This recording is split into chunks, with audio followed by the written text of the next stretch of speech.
Assalamualaikum warahmatullahi wabarakatuh. Saya Bunga Valeri, perwakilan dari kelompok Jasmine Group, ingin mempresentasikan mengenai ERP untuk Odoo, di mana modul-modul yang kami gunakan adalah sebagai berikut, yaitu diantaranya seperti inventory, employees, recruitment, sales, dan purchase. Berikut penjelasannya, langsung saja kita masuk. Kita misal mau ke inventory terlebih dahulu. Kita klik inventory-nya. Sudah masuk dan tampilannya akan seperti ini. Lalu kita ke menu product, products. Di mana di sini kelompok kami Jasmine Group bergerak di bidang retail atau supermarket yang dari anggota kami sudah menambahkan, misalnya contohnya seperti ini. Ada Bango, Beng Beng, Carnation susu kental manis, Frisian Flag, dan lain sebagainya. Kita akan coba create baru. Pencet create sebelah sini. Nah, seperti ini ya, sudah saya isikan. Misalnya nama produknya, ini saya scroll dulu ke atas. Nama produknya adalah misalnya Indomilk susu bubuk coklat box yang 800 gram. Di sini checklist dua-duanya can be sold, can be purchased.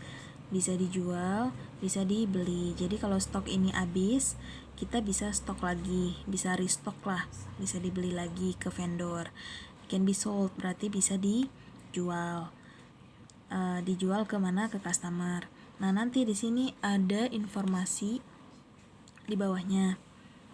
Kayak storable product berarti produknya bisa diisi,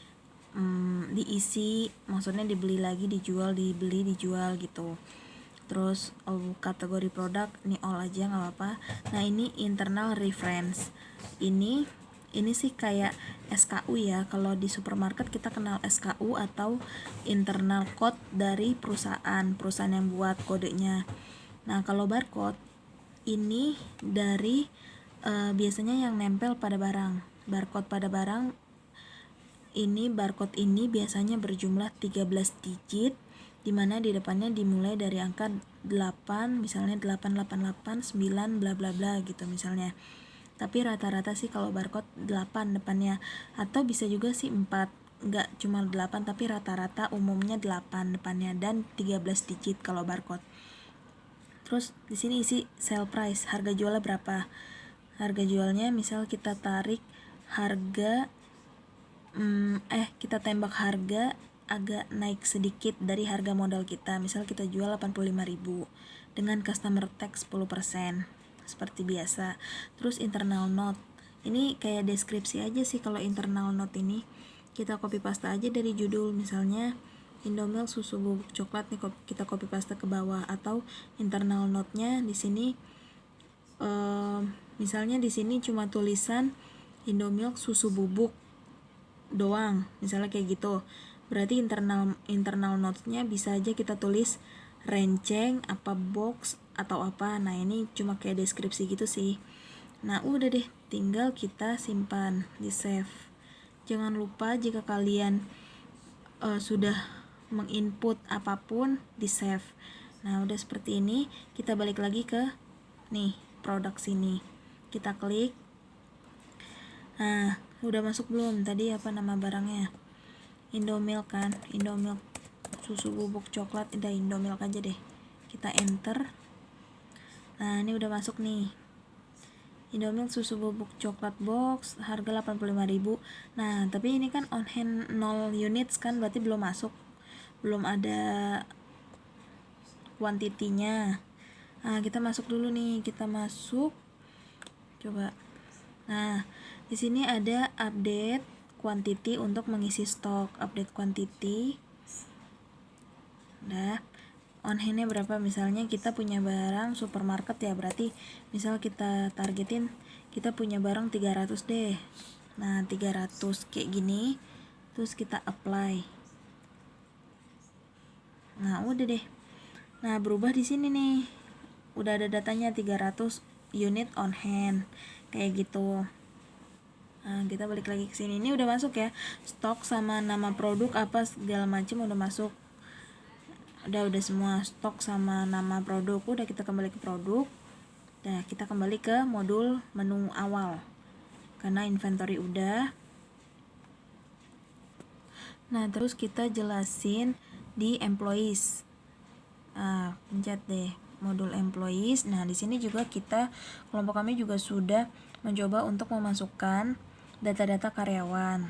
Nah, di sini dimana sudah tertera pembagian divisi per masing-masing divisi seperti ini. Tapi dengan syarat ininya sudah masuk dulu data karyawannya, baru nanti ini nggak kita bikin nih. Kolom ini nggak kita bikin, nanti otomatis terisi sendiri dari data dari terbacanya data dari sini yang udah kita input. Udah kita create. Misalnya ada orang baru atau data baru belum masuk.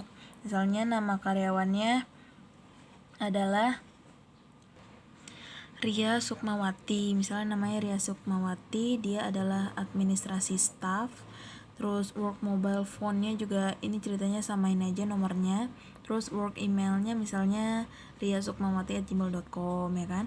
Departemennya dia masuk ke administrasi.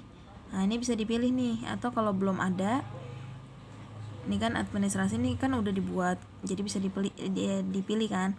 Kalau belum ada misalnya kayak gini, nah create and edit gitu caranya. Dan ini administrasi, manajernya ceritanya si Vindi Bunga Asri. Kalau belum ada ya udah ketik lagi kayak tadi, nanti create and edit gitu.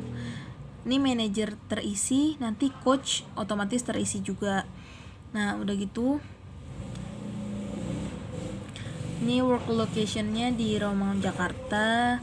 Time zone-nya kita pakai Asia garis miring Jakarta. Terus abis itu ini kan di work information, kita isi di private information-nya dia. Alamatnya dia di mana? Ini font sebenarnya nggak usah sih, soalnya di sini kan ada nih font udah ada di atas, jadi nggak usah. Nah, ini alamatnya di mana, font nggak usah karena udah ada kan paling atas itu. Bank account number, nah ini isi nih. Kalau belum ada biasa create and edit. Terus homework distance, jarak rumah ke kantor misalnya 3 kilo. Nih ke citizen, ini kewarganegaraan Indonesia. Terus kalau dia punya paspor, tulis paspornya, gendernya cewek kan, Ria Sukmawati female berarti. Date of birth misalnya kita ambil 27 April 99. Tempat dia lahir di Jakarta, negara dia lahir Indonesia. Nah, di sini sesuaiin aja ya, kalau ada paspor isi, kalau nggak ada ya udah nggak apa, atau di strip aja. Nah, terus ini kebangsaan bisa aja kan, dia misalnya di sini kita ambil contoh kebangsaan Inggris ya kan, kebangsaan Inggris, tapi tempat lahir Jakarta, negara Jakarta bisa kan gitu. Nah, terus habis itu di bawah itu di sini ada marital status single, dependent number of children 0 ya kan. Terus emergency contact misalnya yang bisa dihubungi dia itu ayahnya, nomornya segini.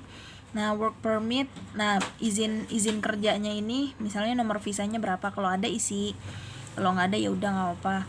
Terus ada di bawahnya lagi educationnya dia, certificate level berarti maksudnya dia terakhir apa, bachelor berarti sarjana kan. Terus dia bidangnya apa, jurusannya apa ini. Terus sekolahnya misalnya dia di Trisakti gitu. Nah, udah kayak gitu. Ini kan udah kayak gini. Di work information kita balik lagi.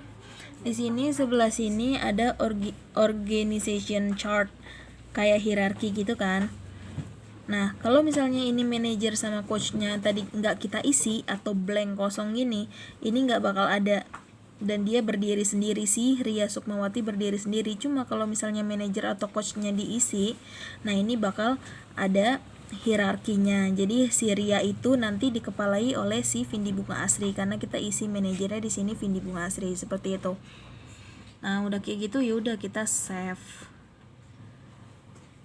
Dah. Balik ke employees lagi sini. Udah cek di departemen administration Ria Sukmawati ada nggak? Oh, udah ada. Di sini sebenarnya kita juga bisa nambahin foto. Di sini kalau misalnya terlampir fotonya nih kayak gini. Nah, di sini kan ini kan ada nih ntar dulu. Ini edit dulu. Nah, ini ada edit kan. Nah, yaudah nanti bisa di sini nambahin foto gitu. Nah, ini employees kurang lebih seperti itu. Udah, balik lagi ke menu modul. Lalu selanjutnya ada misal kita ambil recruitment. Ini recruitment ya. Nah, di recruitment ini tampilan awalnya sebenarnya seperti ini. Tampilan awalnya sebenarnya kosong kan. Cuma ini kelompok kita tuh udah nyoba misalnya nambahin IT staff sama kasir. Misalnya kita butuh lowongan itu. Jadi recruitment itu adalah bagaimana si perusahaan itu buka lowongan. Jadi nanti di sini kita bisa create lowongan apa aja yang lagi kita buka gitu. Terus misalnya sebentar. Misalnya kita create baru deh. Misalnya kita butuh apa? Kita butuh staff misalnya ya, staff marketing misalnya gitu. Atau biar sama kayak si IT kan IT staff, berarti ini marketing staff. Kita samain aja deh biar rapi. Nih IT staff ya kan.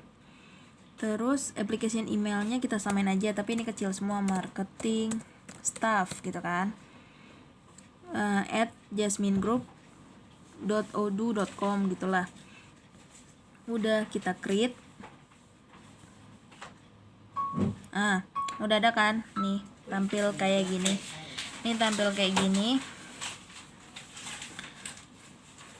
Ini maksudnya kalau ada yang nanya, ini maksudnya apa sih? Ini want to recruit. Nah, want to recruit itu adalah kita buka lowongannya itu untuk berapa orang. Kita mau buka lowongan itu untuk berapa orang. Misal kita cuma mau terima 1, berarti 1. Kalau misalnya kita mau lebih, ya udah ini ada titik 3 di sini. Kita klik edit. Udah kan? Ini kita ke bawah. Job description nggak usah lah.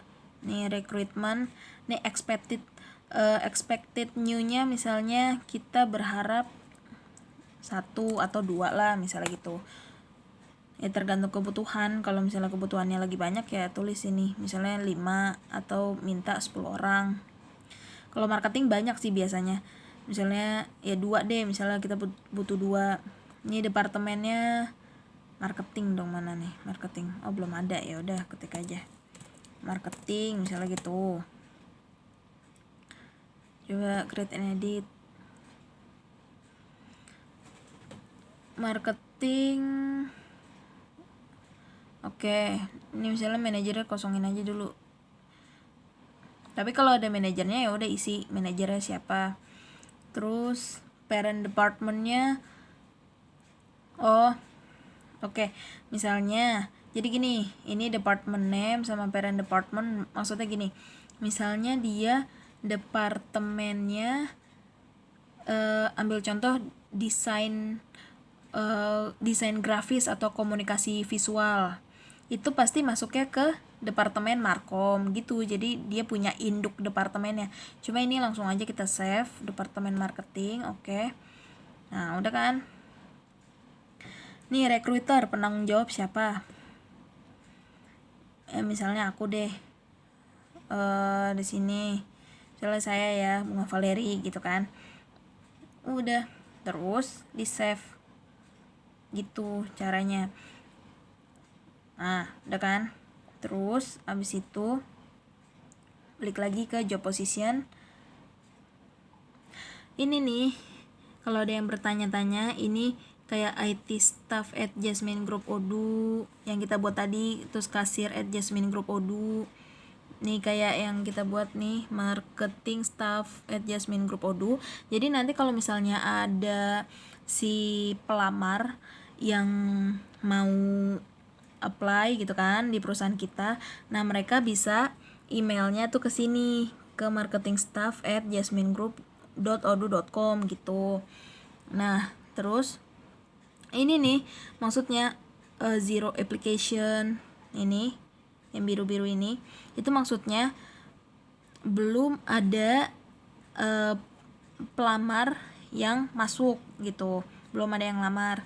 Terus zero new application, yang baru, yang paling baru juga belum ada.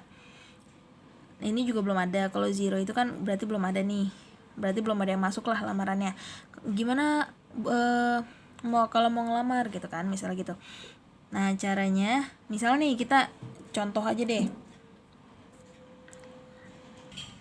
Nih misalnya kita mau ngelamar kan.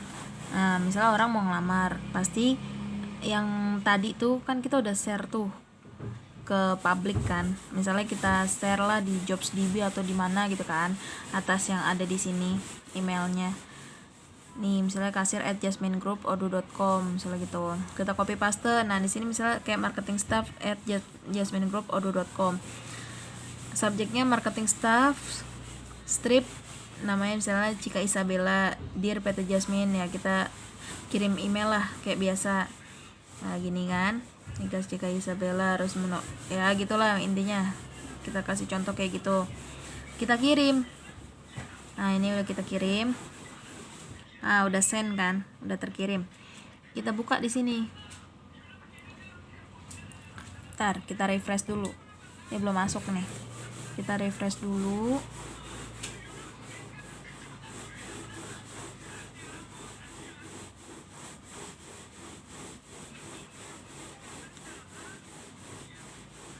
Nah masuk kan, one application kan. Nah ini masuk nih, one new application, one application.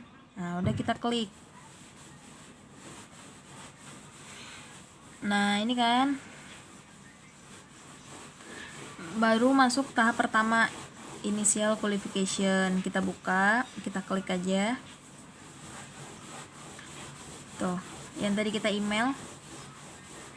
Ini jangan di create employee dulu ya, soalnya kan kita belum setuju dia diterima apa enggaknya di perusahaan kita. Nah ini maksudnya ini dari kiriman email, karena pakai email saya, jadi di sini kedeteknya namanya Bunga Valeri gitu. Tapi ini ceritanya atas nama Cika Isabella gitu.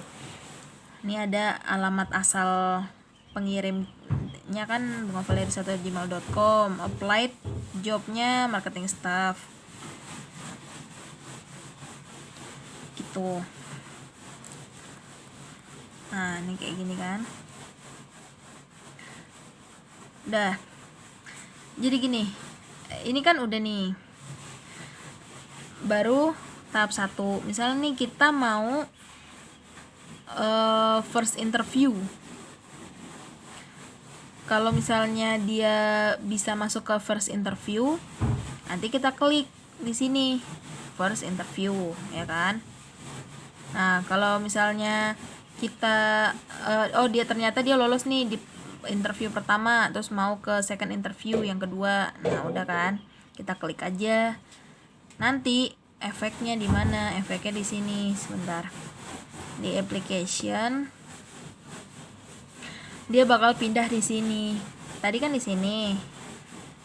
Terus kita klik pindah ke sini, kita klik misalnya yang second, berarti nanti pindah ke sini. Atau cara lain adalah ini, kita drag and drop. Ini bisa kita geser-geser tuh. Misalnya kita mau naruh ini orang di mana tuh, bisa kan? Nah, gitu.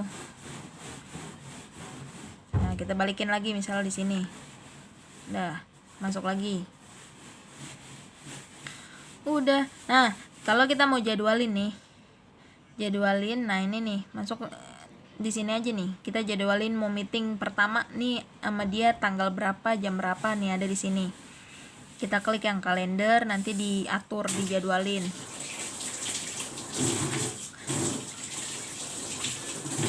Ini ada status-status kita ya. Nih tadi kan first, terus dipindahin ke second, jadi ke second. Terus dari second kan tadi kita pindahin lagi ke inisial kan. Nah ya udah gitu, itu status sih. Yang paling bawah status kita udah ngapain aja atas orang itu gitu. Terus udah misalnya nih kita mau create jadwal meeting sama dia, mau jadwal interview kan ceritanya gitu. Nah ini ada di sini kan, misalnya nih, oh ya udah deh, kamu datang aja, sekarang tanggal 13, berarti kamu datang aja misal minggu depan tanggal 20, ya kan, 20 di sini. Ini Friday 20, misal kita mau jam, biasanya interview orang jam 10 lah ya, jam 10. Tapi catatan di sini kalau misalnya kita klik yang di 10, klik aja, klik udah. Nah udah create kan, kita create. Nah kita punya janji nih sama dia jam 10 hari Jumat tanggal 20 minggu depan, ceritanya gitu. Ini adalah yang kita pencet, bukan jam mulai tapi jam berakhir. Jadi kalau di Odoo ini sepertinya sih dia sudah tersetting interview itu cuma 30 menit, dan saat kita klik pilih jamnya itu bukan jam mulai tapi jam berakhirnya. Jadi ini otomatis dari jam 9.30 sampai jam 10, bukan dari jam 10 sampai jam seterusnya ya, tapi ini adalah jam terakhirnya gitu. Ini coba kita klik, tuh benar kan, jam terakhirnya dia tuh. Jadi nanti dimulainya adalah 9.30 sama dia gitu. Udah kayak gitu. Kita balik lagi deh. Masuk lagi nih. Nah, udah kan? Udah ke create one meeting, satu jadwal sama dia. Udah tinggal habis itu nih kita diingetin nih ya 7 hari lah nih sama si Cika Isabella itu paling bawah, pokoknya status-status gitulah. Nah udah gitu kita masuk ke first interview kan, misalnya kita udah masuk di tanggal 20 nih, berarti dia udah masuk ke kolom first interview. Kalau dia udah nih ceritanya udah, misalnya dia udah masuk ke second lah, misalnya ceritanya udah nih, interviewnya berhasil lah, alhamdulillah ya kan. Udah deh, habis itu nih yang bawah nih kita mark done aja, berarti kan udah nih jadwalnya udah sama dia kan, di mark done aja. Ini bisa sih done and schedule next bisa, atau misalnya kita done dulu gitu. Dan and schedule next berarti ya untuk tahap selanjutnya kita jadwalin lagi kayak tadi gitu. Terus misalnya ini kontrak proposal, misalnya dia udah masuk sini. Bentar ya, kita masuk.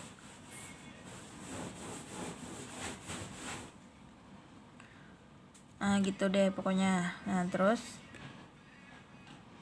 nah ini udah masuk nih kontrak proposal, berarti kemungkinan ya kita dia udah masuk gitu kan, kontrak proposal udah masuk, udah kayak gitu. Ini more ada di kontrak sign, berarti kontraknya sudah disetujui atau ditanda tangan gitu. Nah udah kayak gini. Kalau udah 5 tahap ini, 1, 2, 3, 4, dan 5, berarti kontrak sign. Ya udah, kalau udah setuju sama dia, berarti tinggal di create employee gitu. Nanti, nah kan kayak gini kan. Nanti isi lagi tuh kayak tadi di awal yang sebelumnya, 5 menit sebelumnya yang sudah kami jelaskan atau ajarkan. Nah seperti itu kan. Nah ini misalnya namanya tadi kan yang masuk kita create kayak sebelumnya, tinggal create employee. Kalau kita udah setuju kerja sama dia udah diterima di perusahaan kita, ya udah kita create aja, isi datanya seperti yang sudah dijelaskan kami jelaskan sebelumnya, udah kan. Terus kita save misalnya kayak gitu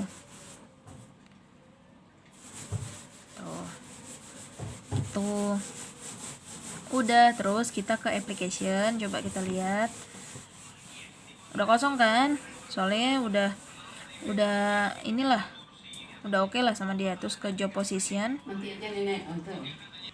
Nah kalau udah di create employee kayak tadi, berarti kan kita udah setuju kerjasama atau dia diterima di perusahaan kita. Nah berarti kalau udah kayak gitu, udah sampai create employee, ini yang zero new application bakal berubah jadi 0 lagi. Kenapa? Karena kan udah kita proses gitu. Jadi yang baru-baru apa segala macam tuh udah, ya intinya udah kita proses lah. Terus udah deh. Nah ini one application, dia udah masuk ya kan, dia udah masuk. Terus kita udah ini tuh udah setuju lah sama dia gitu. Cuma keterangan doang sih one application, berarti sebelumnya dia masuk, total yang masuk tuh 1 atau berapa gitu kan. Terus nah ini new, kalau ada new application berarti ada yang belum kita proses, intinya gitu aja sih. Nah udah kayak gitu. Rekrutmen udah ya, kurang lebih seperti itu. Balik lagi ke modul sebelumnya.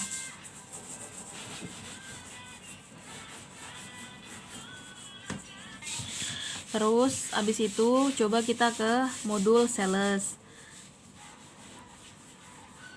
Nah tampilannya kayak gini ya. Terus kita ke order. Nah ini banyak, ada quotation, order, sales team, customer gitu-gitu kan. Walaupun kita mau pencet yang order misalnya gitu, kita tetap harus ngisi lewatin quotation dulu gitu. Nih coba deh nih ya, kita pencet order, misalnya kita create sales order kan gitu kan, tetap aja kita harus ngelewatin namanya quotation dulu gitu, atau permintaan gitu kan. Coba aja nih sebentar.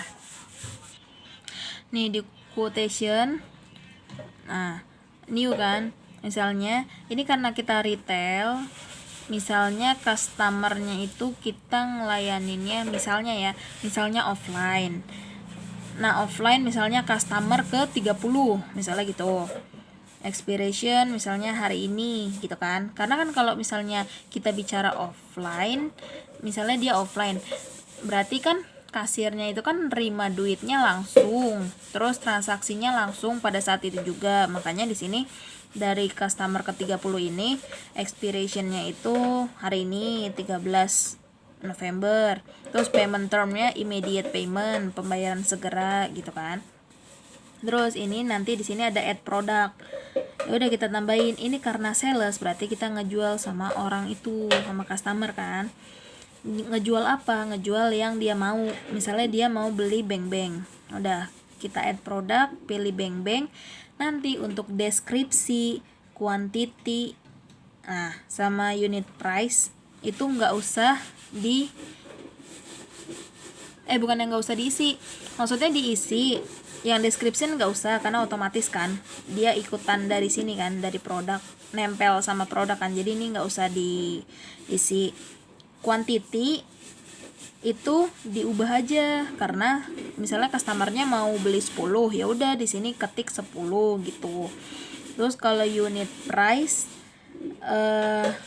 ini nggak usah diapa-apain. Kalau unit price nggak usah diapa-apain, soalnya ini adalah harga jual yang sebelumnya itu kita kasih harga jualnya di inventory. Jadi pas kita masukin barang pertama kali harga jualnya itu kita udah setting di inventory, jadi ini nggak usah diapa-apain lagi karena kita udah setting di inventory kan pas masukin barang, terus stok sama harga jual. Nah ini jadi nggak usah diapa-apain lagi kan, taxnya 10%, ini nggak usah diapa-apain. Terus dia nanti nge-subtotal sendiri, jadi nanti kalian di keyboard tuh di tap aja gitu kan. Nah nanti ini dia udah ke subtotal sendiri.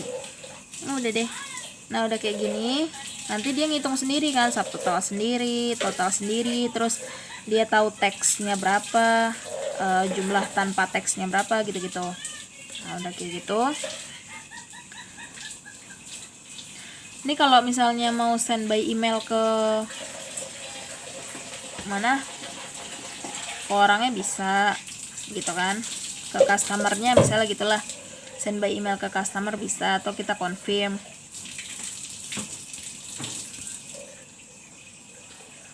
Udah kan, udah kita create, udah di confirm kayak gitu, berubahlah dia dari quotation, dia berubah ke sales order. Kalau udah di confirm ya, berubah ke sales order gitu. Terus udah deh, habis itu kita klik yang ini nih, yang gambar mobil box nih sebelah kanan nih, kita klik one delivery-nya. Udah kan, terus kita nih statusnya waiting, ready. Nah ini udah ready, nanti kita validate. Nah apply,